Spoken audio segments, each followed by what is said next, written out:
what will sometimes haunt my dreams still is just like a general feeling of morose anxiety. Everyone experiences a version of anxiety or worry in their lives. I don't know why I opened up and talked about it, but I guess I was just sick and tired of just having it inside of me for 20 plus years, and I was ready to make a change. What helped me the most, that I want to impress upon all of you, is that I realized that part of my identity is saying no to things I don't want to do. And you are all in school, and you all have a lot of teachers and a lot of people around you that tell you all day what you have to do, but it is your right to choose what you do and don't do. It is your right to choose what you believe in and what you don't believe in. It is your right to curate your life and your own perspective. We all go through things. We all go through struggles, right? There's probably everybody in this room that goes through struggles the same exact way, and I think that's what we all have to realize. It's just something that every single person goes through.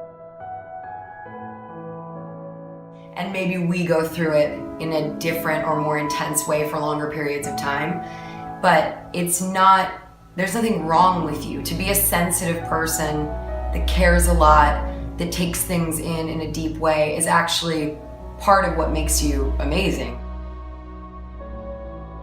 I also struggled a lot with anxiety and depression.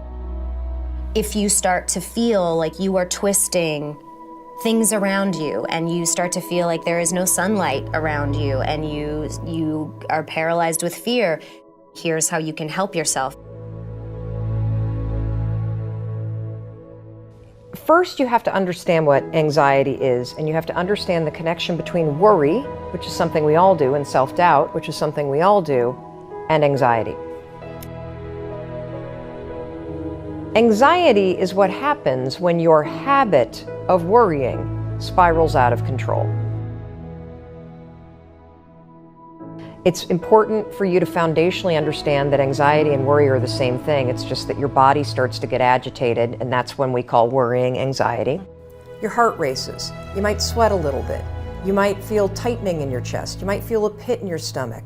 You have a surge of cortisol. You can actually beat it.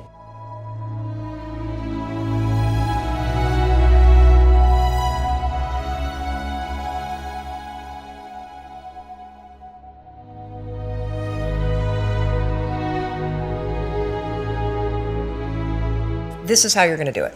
So all day long, you're going to have moments where your thoughts drift. Like you'll just be hanging out with your friends, and then suddenly you're like, I'm not sure that that person likes me anymore. I haven't heard from my kids lately. I wonder if they're dead, or, as I check, like you just start worrying about stuff. Why? Because it's a habit.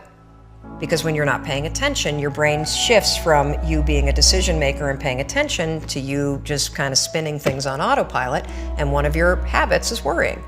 The second you wake up and you notice, holy cow, I'm talking some negative garbage to myself right now. 5, 4, 3, 2, 1. You've just shifted the part of the brain.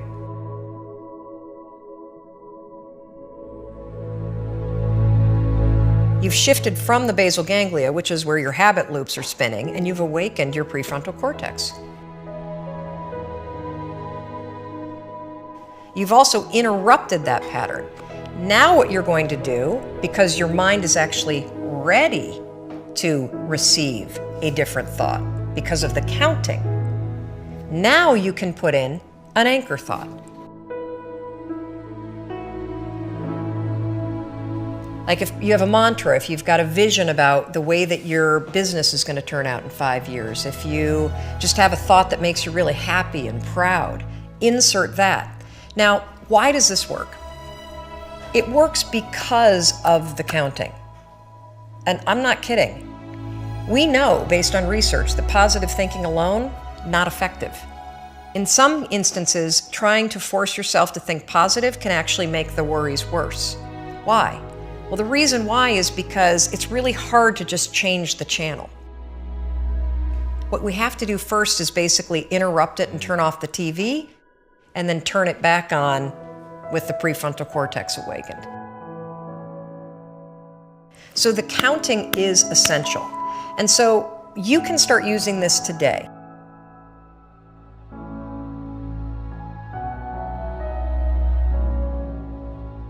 And the problem that I have with anxiety is the physiological side of it. I got shallow breathing, rapid heart rate, and most terrifyingly, the blood is actually leaving the prefrontal cortex. And so you're getting into a position where your higher level cognition is actually being shut down because it doesn't have blood flow. And then I began to visualize that what I was trying to do was get myself into a calm state where the blood could actually go back to the places that I needed it, so that my higher level ability to reason would kick back in. The first thing that I started to do to be able to consciously control that was meditate. In meditating, what you're learning to do, at least for me, and I don't consider myself a meditation expert by any means, but this was one of the huge wins for me in meditating, was learning to breathe from my diaphragm. Even one breath from my diaphragm had a really big impact. Breathing from your diaphragm instead of from your chest, right? So most people breathe like this, and it's all in your upper chest. You're not getting a very deep breath. So in meditating and learning to breathe from your diaphragm and learning to consciously calm yourself down, meaning you're lowering your heart rate, you're breathing much more deeply from the diaphragm, getting the blood reallocated to the parts of the brain that are actually useful. That meditating was my first step into that.